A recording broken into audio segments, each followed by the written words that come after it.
everybody, and welcome to Romancefull's Tarot. I'm about to begin here with a reading. Now, this is a general reading, so it might not resonate with everybody. So please do take whatever resonates with you, and just leave the rest aside. Okay? So, if it doesn't seem like it fits, it correlates with you, then most likely it is simply not meant for you, and that's okay. Just leave it there aside.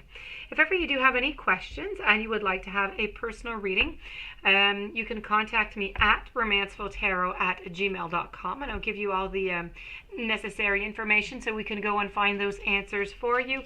You can also look into the YouTube Dropbox. You'll see all the information on my different type of readings and the price list. So that being said, if you have been to my channel before, or if it's your very first time and you do enjoy the channel, please do take a brief moment to click the subscribe button to show your support to the channel and to myself, and it would be greatly appreciated. So with no further ado, I'm going to explain to you a little bit what I'm doing over here. So this reading here is dedicated to the sign of Aries. What we want to know is, we want to know about your ex. So, is your ex truly over you? This is what we want to know. Okay, so this is what we're going to go and try and find out. Does your ex still have feelings for you? Are they still thinking about you? Let's go and see what's going on. Let's go and get the vibes on that, the energies. So I'm using 4 different decks, actually. I'm using Alice in Wonderland Tarot. I'm using Psychic Tarot. I'm using also the Wisdom of Oracle, and I'm using a Power of Love. So let's begin. We're going to begin. I think we'll just flip them all over. What do you think? On exception of the Power of Love. So I have the 4 of Swords. I have the Devil. I have the Queen of Pentacles. I have the Chariot, and I have the Empress. Over here I have Time for a Nap, Clean It Up, have Darkest Fears, and I have the Flow. So, let's see what all this means for you. Okay, so looking at it at a very quick glance, I do have to say that they still do have some feelings for you. They still do think of you fairly often enough, I would have to say. I think they're kind of sorry for maybe the way things have gone. I think for many of you out there, maybe this broke up because of a third-party relationship.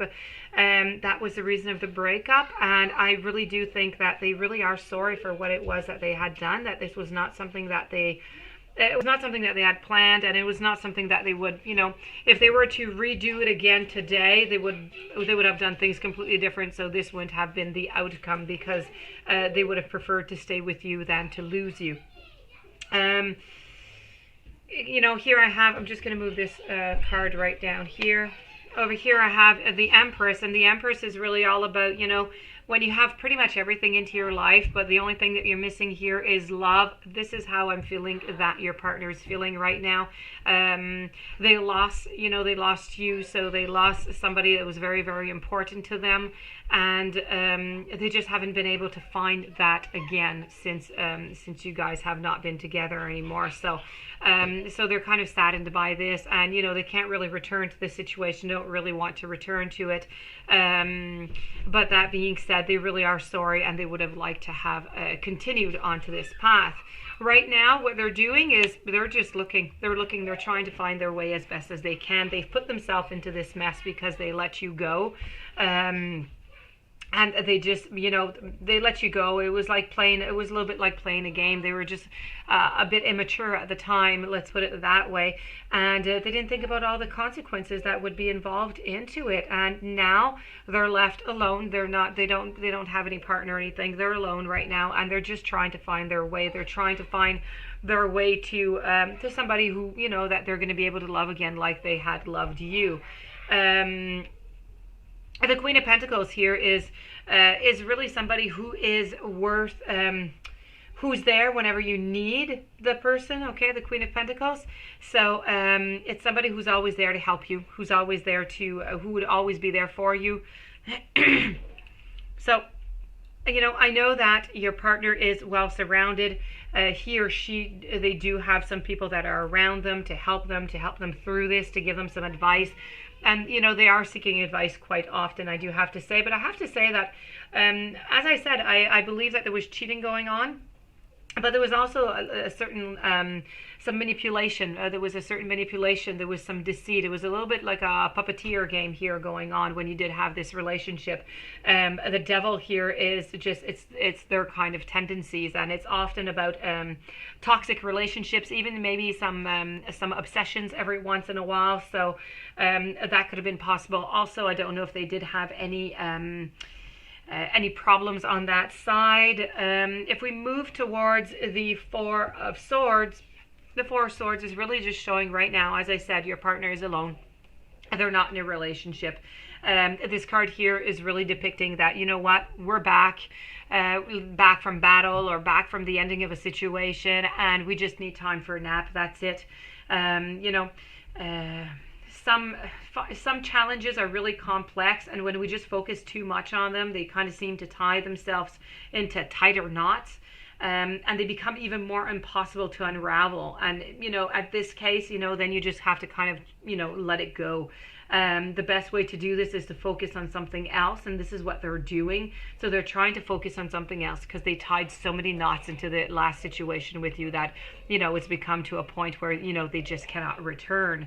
So this is really about right now what they're doing is they're reprioritizing the parts of their days and how they're going to do things. They're reprioritizing their life, pretty much is what it's all about. So, and down here, it pretty much correlates with the Alice in Wonderland up here, that, you know, this is one of your partner's darkest fears, really, was to be alone and to, you know, not be with anybody and to not be loved. And this is actually what they are facing right now, because this is a situation that they're in. They tried to love too many people at the same time, and they got themselves into this type of situation. So right now what they're doing is they're really just trying to go with the flow. They're trying to live, you know, day by day as things go. Take it one day at a time and try to find the very best that you can out of the day. So, you know, they're cleaning up, they're assessing their life right now. That's what they're up to. They're trying to put everything anew. So they really are trying to put you behind, trying to put you back, but you still keep coming back into their mind every once in a while here. So, and the card here does come and correlate with our Four of Swords over here. When I said it is time for a nap, this is pretty much it. It's time for a nap. So it's time for them to rest. It's time to put everything back into perspective. So that being said, we're going to move on to the very last card here, which is the Power of Love. So to answer the question here, is your ex truly over you? No, they are absolutely not, but they're trying to live day by day without you, and they really do feel like they are sorry. Here I have past. Through the power of love, you release any stagnant situations or order in order to transform your heart space. So this, of course, is all about your past. It's about the past is done and the future is yet to be. All you have is the now, and the past is your greatest teacher. Everything that has happened up until this moment is the product of the person that you see when you look into the mirror. That's the only power of now that is very important. And you need to be into the present. You need to have the opportunity to create both your past and your future, and always be mindful of your present moment through your thoughts, because in seconds your now are going to become your past, which cannot get back. So you don't want the past to steal your future, and the bridge between the two is the present. So begin to live into the present time, and always remember that through loving, compassionate thoughts and actions, you are creating a past that you can be proud of and a bright future that awaits. So this being said, my dear friends, Aries, this does complete the reading. I do hope that you enjoyed it. I hope it made sense to you. I hope it resonated. If you do have any questions, you would like to have a private reading, romancefulltarot@gmail.com. All my information of contact is into the YouTube drop box. Please don't forget to subscribe. Have a fantastic day, and I'll see you soon.